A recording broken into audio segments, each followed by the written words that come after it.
What if holding a grudge is like drinking poison and waiting for the other person to die? Have you ever considered that forgiveness might be the antidote? Once upon a time, in a town much like yours or mine, lived two best friends, Alice and Bella.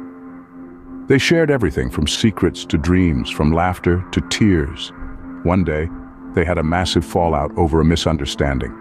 Bella, thinking Alice had betrayed her, refused to forgive her. Alice, on her part, tried to mend the rift, but to no avail. As days turned into weeks and weeks into months, Bella's resentment towards Alice only grew stronger. She was constantly bitter and unhappy, her anger towards Alice consuming her. On the other hand, Alice, having asked for forgiveness and done her best to reconcile, had made peace with the situation. She missed Bella, but was content and at peace with herself. Here, in this tale of two friends, we see two different outcomes stemming from the same situation. Bella, in her refusal to forgive, was trapped in a cycle of bitterness and unhappiness. Alice, who sought forgiveness and reconciled with the situation, was able to find peace and contentment. It's often said that forgiveness is not about letting the other person off the hook. It's about setting yourself free. Bella's resentment towards Alice didn't affect Alice. Instead, it consumed Bella.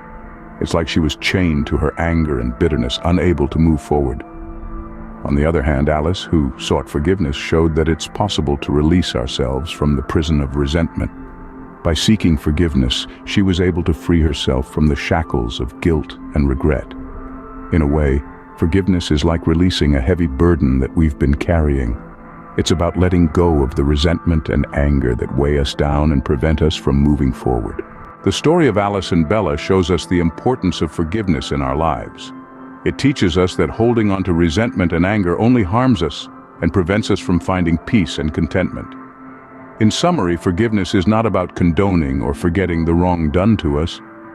It's about releasing ourselves from the heavy burden of resentment and anger. It's about finding peace and contentment, regardless of whether the other person has apologized or not. So next time you find yourself holding on to resentment, remember the story of Alice and Bella. Remember that forgiveness is the antidote to the poison of resentment. It's the key that can unlock the prison of bitterness and set you free.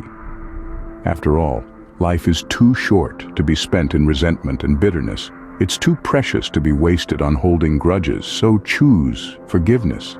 Choose to set yourself free. Choose to live a life of peace and contentment. Because in the end, forgiveness is not just about the other person, it's about you.